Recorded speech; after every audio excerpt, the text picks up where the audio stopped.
going to try and cover a lot of content today, and then we'll open it up for questions. I'll start with comments, and then Chief McDermott, Chief of Patrol for the Chicago Police Department, will come up for comments after me to discuss car caravans and drag racing. And then Chief of Investigations, Chief Dinahan, will come up and discuss a couple of homicides and shootings that we had. And then we'll have Janita Tucker, who is the Executive Director of the Peterson-Pulaski Business and Industrial Council, will come up and speak, and then I'll come back for questions. So it's going to be a lot of content, so just bear with us. So I want to start out by thanking the Horner Park and Albany Park community for hosting us this morning on the nearly 60-acre Horner Park here in Albany Park. And thanks also to the Chicago Park District for hosting us. The programs and opportunities for fun, recreation, and cultural enrichment in this district offers opportunities second to none. Today I'm joined by, like I mentioned, Janita Tucker, who's the Executive Director, and she will discuss her engagement with our police officers. But I also want to start by saying how broken we are on, again, another senseless, violent gun incident that occurred yesterday evening on the opposite end of the city from where we are. A 5-year-old boy was shot in the head in a drive-by shooting in Rogers Park. And we will not rest until we bring these offenders to justice. The child continues to fight for his life in a hospital just a few miles from here. The entire city, along with our department, is praying for a full recovery, but the child is in critical condition. We will be relentless in the pursuit of the brazen gunman who shot and killed a woman in Morgan Park, even as she sought sanctuary in the 22nd District in a second incident from the 5-year-old. Dozens of rounds were fired at the car and the woman and a male driver as they were trying to flee for their lives. Chief Dinahan will go into more detail in just a few minutes on both of these cases, both the 5-year-old and the young woman. Every day, every night, the men and women of the Chicago Police Department do their very best to serve and protect the people of Chicago. Despite these challenges with car caravanning, drag racing, street racing, and the incidents that we had over the weekend with gun violence, Chicago continues to see progress with a 16% reduction in homicides for the month of August compared to the same time last year. Citywide, this year, January to August compared to January to August 2021, we also are seeing a 15% reduction in homicides and an 18% reduction in shootings, despite all the challenges we face, as we'll go through some of those here shortly. In the top 55 beats, where 50% of the violence occurs in this city, we're also seeing a 23% reduction in homicides and a 30% reduction in shootings. So progress, despite the challenges with violence over the weekends, continues to see double-digit reductions in both shootings and homicides. And partnerships like the one here with the Peterson-Pulaski Business Council are some of the reasons why we see these declines. I'll wait till the siren passes.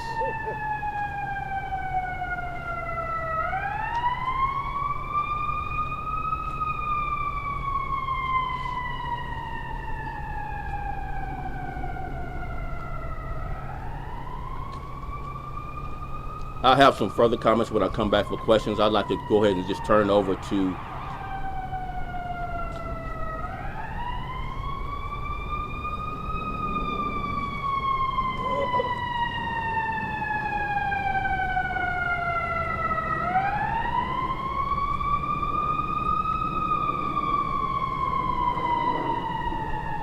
All right, I think we're going to start back up. I want to turn it over to Chief McDermott to talk a little bit about the drag racing and car caravanning over the weekend, and I'll come back after Chief Dinahan and Mitch and Janita speaks. Okay? Thanks. I'm sorry, Brian. Morning, everybody. First, I'd like to thank the men and women of this department for their hard work, for putting their lives on the line every single day to protect the citizens of our city. Drag racing and drifting are not only illegal, but are dangerous to the drivers, the spectators, and to the general public. The Chicago Police Department will enforce the recently passed ordinance which holds those participating in drag racing and drifting accountable. Those who are caught violating the ordinance could have their vehicles impounded and face a fine of up to $10,000. In addition to drifting and drag racing, CPD will strictly enforce all violations of the law, including the unlawful covering of a license plate, which is also subjects a vehicle to impound. Over the weekend, as CPD officers work to ensure public safety and curtail this dangerous activity, they were assaulted with bricks and bottles, and several squad car windows were damaged. Attacks such as these are unacceptable. Anyone committing an assault or battery against a police officer will be arrested and prosecuted. The Chicago Police Department has a plan to address these caravans and illegal activity. Our primary objective is the safety of our officers and citizens of our city.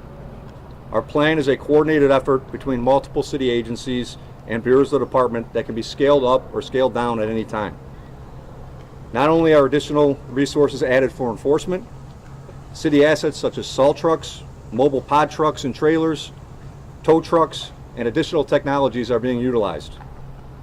We have created a caravan task force whose primary purpose is to enforce our existing ordinances for drifting and drag racing. They also impound vehicles. They identify offending vehicles that were not immediately apprehended for future impound. The city's new ordinance allows CPD members to impound vehicles that were positively identified by pod, private camera, or by an officer's observations after the date of time or time of occurrence. Our caravan task force and SDSC rooms will work relentlessly after these incidents occur, using pods, LPRs to identify the offending vehicles. Those of you who think you have gotten away with these crimes, they may soon find their vehicles towed, impounded, and face up to a $10,000 fine. Let me say that again because I think it's very important that everyone understands that. For those of you who think you have gotten away with these crimes, you may soon find your vehicle towed, impounded, and face up to a $10,000 fine.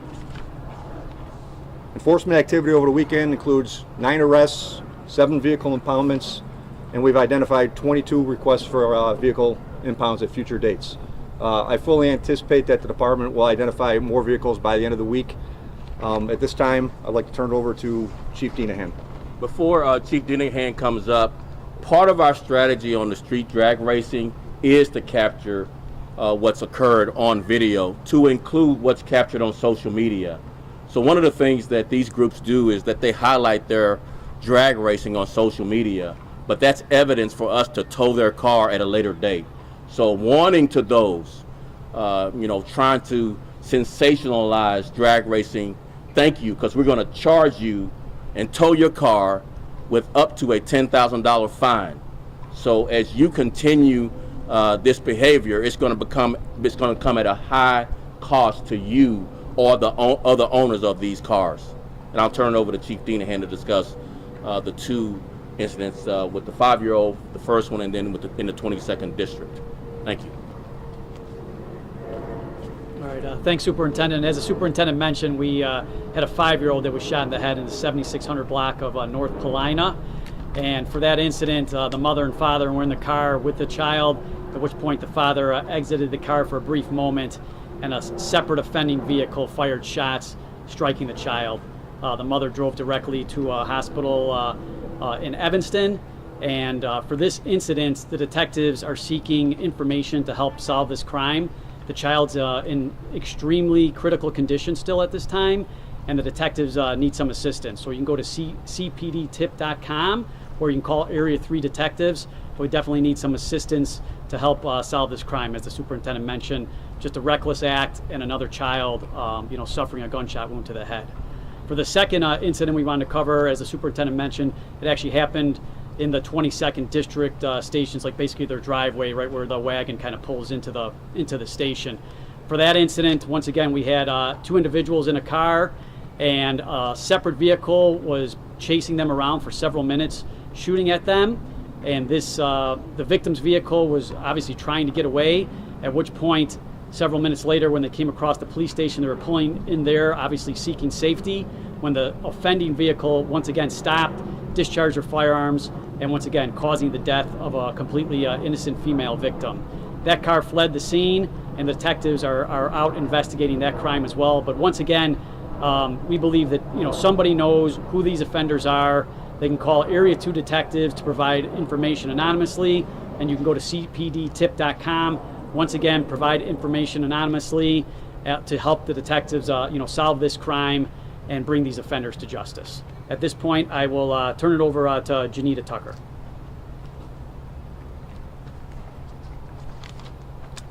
Thank you. First, let me say that I'm very happy and honored to be here this morning. I live on the northwest side and work on the northwest side, so I thank the police department for doing their press releasing today here. My name is Janita Tucker. I'm the executive director of the Peterson-Pulaski Business and Industrial Council. It is our mission to do everything that we can and the city can to retain manufacturing on the northwest side of Chicago. As you can imagine, safety and security is a very big issue for businesses that are deciding to locate here for the first time, or perhaps stay here and expand here. And with that, one of my jobs and our organization's jobs is to act as a liaison with our local police departments. And in our case, it's the 16th and the 17th districts. And I have been doing this job for over, I hate to say it, 23 years. And in that time, we have forged an excellent relationship with the police department. And they have proven time and time again that they appreciate the businesses in our area, the businesses that employ thousands of residents, and the safety and security of these facilities so that they will stay here and help with our economic development in Chicago. Some of the things that recently we've worked with the police department on are programming such as active shooter. Hate to talk about it, but it's something that our businesses like to be aware of. Most recently, we have had self-defense classes offered to our businesses and their employees through the police department. And really recently, we're in the midst of doing a program to discourage catalytic converter theft, which is a huge problem right now. Sounds like a nuisance, but it is a very expensive problem, and it's very easily done. So now the police department are doing programs where they paint the catalytic converters. For anybody who's interested, they can sign up online. So anyway, I just wanted to say that the police department has made our job so much easier, and it goes a long way to making Chicago the attractive place for businesses that it is. And I couldn't be more proud to have my job and to be a resident of Chicago and to have this wonderful relationship with the police. So thank you very much for your time. So we'll go right to questions. We could just go kind of right to left. Good morning. Morning. Amy Jacobson, WIND Chicago. Besides the fact that you made some arrests and vehicles were impounded, 6 police vehicles were damaged, 1 police officer almost lost his life. What are you doing to keep police safe? Because there was rocks thrown at officers, bricks, and fireworks. So one of the things that I really want to highlight, and thanks for the question, is holding people accountable. Just because we didn't arrest you or tow your car when the incident happened, there's video of you. There's video of your car and your behavior. And we won't rest until we bring everyone involved with harming our officers, damaging property, city property, our squad cars, to justice. And we'll prosecute them to the fullest extent of the law. And they need to hear that. So thank you for the question. One follow-up about the salt trucks and tow trucks, this caravan task force. How many officers have been assigned to that? And if you hear that something's going to be happening because of these events, the drifting events were, promoted on social media, are you monitoring social media? And if you hear that, are you going to send the salt trucks there right away to stop it? We don't want to give away much of our methods, but we are well aware of this group and what they're trying to do. And by the way, it's a national phenomenon. Other cities, Portland over the weekend had similar challenges. New York City has had similar challenges. Los Angeles has similar challenges. Chicago's not the only city where this drag racing drifting is occurring. So yes, we do have intelligence. We don't want to give away our methods, but we will hold you accountable for this behavior. Regardless of when, we are going to be relentless in identifying you. Many of these cars have special markings, so we won't necessarily just need the license plate number. Because they're proud of their vehicles, we're going to tow their vehicles. And it's going to be up to a $10,000 fine to get them out.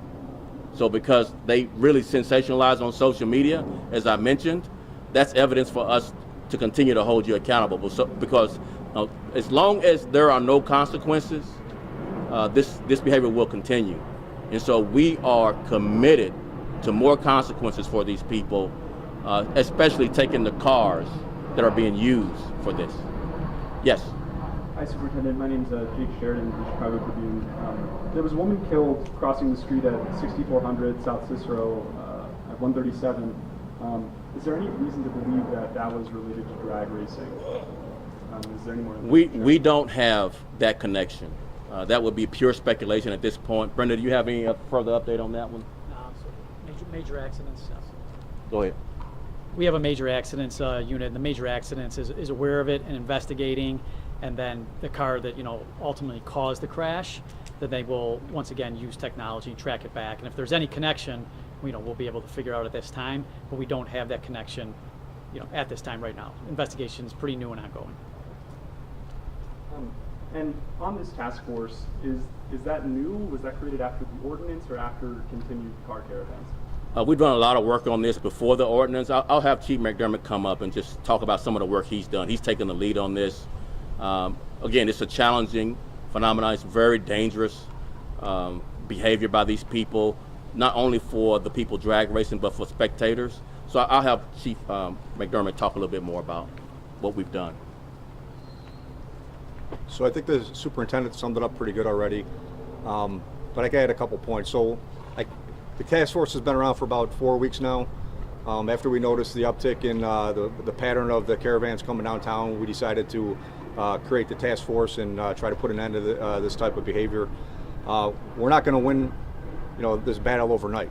We had a pretty successful weekend with 9 arrests, 7 impounds. We have identified 22 cars for future impound. I fully anticipate by the end of the week that the caravan task force, when they do their follow-ups, our SDSC rooms, when they start reviewing pod video, we're going to be able to identify vehicles not only by their license plate, but like the superintendent said, by other markings on their car. And this will make a big difference moving forward. Our activity over the weekend will double next weekend, and the next weekend, then we'll start to see it. When you're talking, the number of cars I just talked about, when there's 200-300 cars out there, you're looking at 10% of the cars either being impounded or identified for future impounds. And add those numbers up over the course of a couple of weeks, these guys are not going to continue with this type of behavior. And if you recall how we pursued the people that were looting, it was weeks, months, and for some a year later, but we end up posting video of people we couldn't identify. So we're going to use every resource possible to identify the people and the cars involved and hold them accountable at some later date, because when we don't have consequences, they are going to continue. So that number of cars impounded will grow. Yes. Superintendent Dane with Fox 32. A couple things. One, I talked to some of the residents who live in these condo buildings downtown, racing with the current Wacker and Columbus over the weekend. Yep. And they're very frustrated. They say that they started calling police. It was 20 minutes before they saw an officer respond, and it took over an hour to break up that large crowd that was down there. I also was texting this morning with Alderman Brendan Riley, whose ward is in that area, and he's very frustrated as well. I want to read you his response. says, at the end of the day, it comes down to aggressive enforcement. I help write the laws, that's my role. We need the superintendent to take this seriously and allocate the resources necessary to stamp it out. What's your response to that? I've given the response already. I spent a lot of time just talking about this in this presser. We've done the dedicated resources. What maybe you didn't have in your question was the complexity of the challenge. These people don't just show up at one location. They show up to multiple locations. They plan these meetings and they drive throughout the city before they land at one spot. So it's a very complex issue. I think what we've done this past weekend shows the seriousness of this by towing 9 cars and identifying 20 others to be towed later. And like Chief McDermott mentioned, likely that number to grow as these people continue this behavior until it wanes. So again, it's a very simple get it done, but the complexity of getting it done includes doing it in a way that we're doing it, holding people accountable, towing the cars. Just a follow-up clarification on the impoundment. Are you, under the law, able to impound vehicles that are simply there blocking the street but not participating in the drifting, or are you only able to take the cars that are actually... So there's been some discussions about adding amendments to the current ordinance. We're working with the aldermen to do some of the spectator enforcement. Some cities have spectator enforcement, violations just as a spectator. But we have to rope all of the things that's happening there, the spectacle of it all. I mean, the fact that you're planning it. I mean, at some point we need to add layers of enforcement. This was a good start, though. This gives us an extra tool that we didn't have to be able to tow at a later date.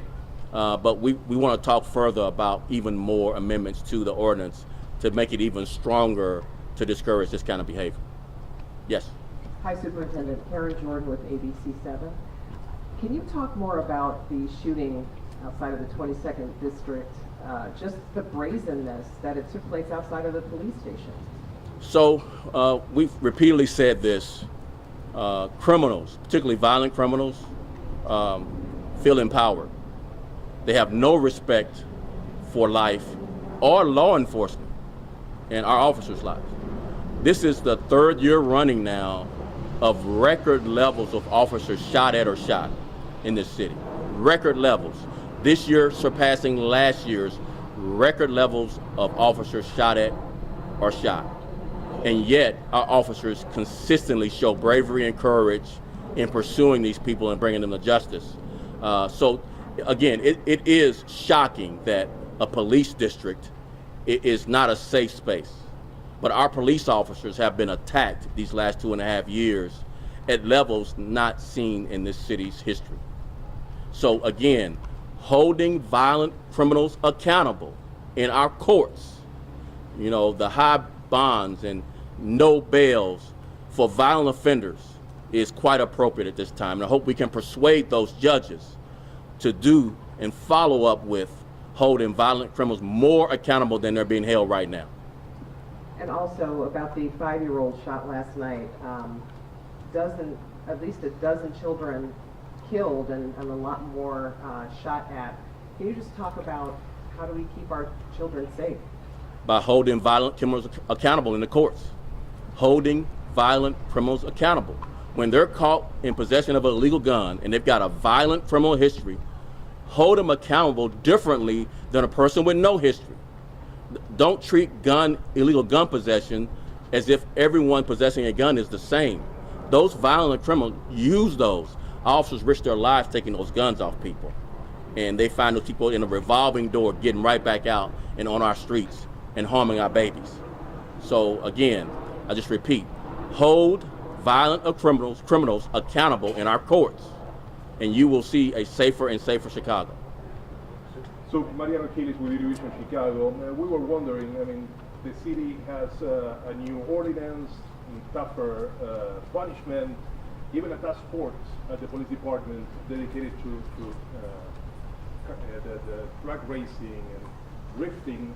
What does it say about the resiliency of these people still doing these things in our streets? And you were talking about tougher laws, or maybe just working on bringing these people to justice. But is there any other way to try to solve this thing, maybe community, at a community level? So this is not a new phenomenon. Drag racing, street racing, not only It's not new in this city. It's not new across the country. It's just reached really a fever pitch, and increasingly become more violent toward cops. I mean, throwing bottles at cops, throwing bricks at cops. There was an incident several weeks ago, drag racing, where fireworks are being shot at cops. So people think this is fun behavior. And what we need to do is just make this a very serious criminal offense. What we are concerned about is not only drag racers harming someone by losing control of a car and hitting some innocent bystander, spectators being hit. These cars are going at very high rates of speed, so our officers are prohibited from running their cars at that high rate of speed, trying to capture someone driving recklessly, which would cause more harm to the public. So, it's a complex issue, but again, I think what the council has started doing as far as looking at ordinances that can hold these people more accountable, primarily taking their cars. We need to do more of that, more amendments to this ordinance to be able to take their cars, and then that would discourage their behavior. Yes. Good morning, Superintendent Sean Lewis from WGN. Two questions. First, for my colleague Ben Bradley. The IG just came out with a report saying that 10% of CPD officers had to work 10 or more consecutive days in April and May. He says and points out that this was long before the 4th of July or Memorial Day. Any comments on the officers from this report and anything that you've done since then to try to keep that stress level down on your officers? Sure. So accuracy, can I do a fact check on that question? It's not 10%. There was 1,000 scheduled. Yeah. But the IG report actually said 5 or 6 actually worked beyond 10 days. That's in the report. I'm just quoting from the report. So not accurate. It's 0.00 something. But we are exempting more members whose schedule come up against working those longer days in a row, 10 or more. So since April, since that report, we've exempted more and more officers. We think we have all of the work groups exempted that would have the opportunity to work. Now, we also have to deal with volunteering to work, with our scheduled work. So sometimes officers volunteer and then we cancel an RDO, and then that's the thing that makes them cross the threshold of 10 or more. So we have work to do as far as some of the loose ends, but I believe most of it has been captured and we've exempted. We're not canceling days off for Labor Day, for example. So we're concerned about our members' work schedules. We've made exceptions to officers, and we've added some relief to the council day off rotations as well. Karen asked a question about brazenness of these gun crimes. Your officers have been shot at more, you say, in the last 2.5 years since you've been on the job than any time in the city's history. When you look at this and you're looking at the other part of enforcement, you're the first part, the judges are the second part, and you and I have been down this road before. Have you met with the chief judge, with Tony Frackwinkle? Have you met with the leaders in the courts to get these bails up so there is more enforcement on that back end? There has been meetings. There's just not one simple answer. Of course, you don't want a rubber stamp. I mean, there's a reason why our democracy separates the judge's powers from enforcement. We don't want to be judge and law enforcement. They need to have some independence. We're just trying to make the case to the public, who are all of our bosses, that violent offenders need to be held more accountable. That's our case we're making. It is not a individual judge or chief judge meeting with me or the mayor. It's the public sentiment that I don't feel safe. And we can arrest, and we have made significant strides in clearance rates, the number of homicides cleared. We're just not seeing a consistency across the board with these violent offenders being held to a much harsher standard in the courts once they are charged. Yes. Good morning, Superintendent. Charlie Wojciechowski from Channel 5. Going back to the drifting and the cars, I think a lot of people downtown in the South Loop and Bronzeville will be happy to hear that there's going to be a task force, there's going to be enforcement, but it's all after the fact. Is there anything in this plan that will preempt some of these gatherings at these intersections? I know in LA they use the Dobbs docks, they put those down. In some other municipalities, they watch social media to pre-place heavy vehicles like garbage trucks, snow plows, that kind of thing. Is that part of the plan here in Chicago? It is. We talked about the salt trucks and the larger vehicles to block. The locations where our drifters are choosing are more porous than maybe some of the other locations in other cities. So we have an increasingly large challenge. It's hard to just block off the area where they are and then have them blocked in because there's so many exits, there's so much ingress and egress that we can't, that won't be successful. So we have to be a little bit more strategic maybe than some other cities who can easily block in. It's much more difficult to block in. I could just tell you what'll stop next week's if your car is towed and you got to pay 10 grand to get it out. That's what's going to stop next week's and the next week's. So more cars towed. I'm not opposed to raising it from 10,000 to 20,000 if it continues. Let's keep going until these knuckleheads get the message. Well, one follow-up to Sean's question. You're talking about cash bail right now, but as of January 1st, you're going to have to deal with the Safety Act and the implications of no cash bail. Are you concerned about the situation changing as of January 1st of next year? That's a whole nother press conference that we will be here for the rest of the day if you wanted my comments on it. Yes, I hope that there are some amendments to the Safety Act. I think some of those discussions are being had, but no obviously conclusions at this point. I think we have kind of a wait and see attitude right now. Yes. Good morning, Superintendent Priscilla Padilla here with Telemundo. I know you mentioned some of the tactics, but yesterday I was in the area speaking to some residents, and they're saying that when these crowds get together, it's hard to break them apart. And like you mentioned, they block off, 1 or 2 blocks. There's cars blocking the road, and there's, a multitude of people. Can you describe a little bit the strategy or the way officers go into these crowds and they break them apart? What's the number one priority? Is it just to break them apart and maybe do the impounding later on? So it's both and. So we are monitoring social media, but these folks are very clever on social media. They'll have closed chats and they'll send us one direction on the open, public-facing social media conversation, and in a closed chat they'll go somewhere else. And then they'll pretend as if they're caravanning to one location when in fact another group is caravanning to another location. Likely 4 different groups across the city when they're trying to plan to defeat our tactics to show up at location A and a little bit of a bait and switch at location B. So it's very complex. Our strategy is to take their car and increase the impoundment up to $10,000. Not many people can afford to get their car out of the pound that they spend already a lot of money on the car, and now they got to spend $10,000 to get it out of the pound. So that's our strategy. Yes. Hey, Superintendent. I know you just said I think we said it's pure speculation about the Cicero fatal crash. Right now it is. We don't have the evidence yet. In a traffic crash report, it says that Bedford Park police related the 2 Corvettes driving at a high rate of speed crashed into this woman who died. Can you guys give us, this doesn't exactly align with what's been posted on MINS. Could you give us a breakdown of what you know of the crash right now? Right now, of course, we have statements alluding to the speculation that it might have been drag racing. There's this legal tenet called corroboration.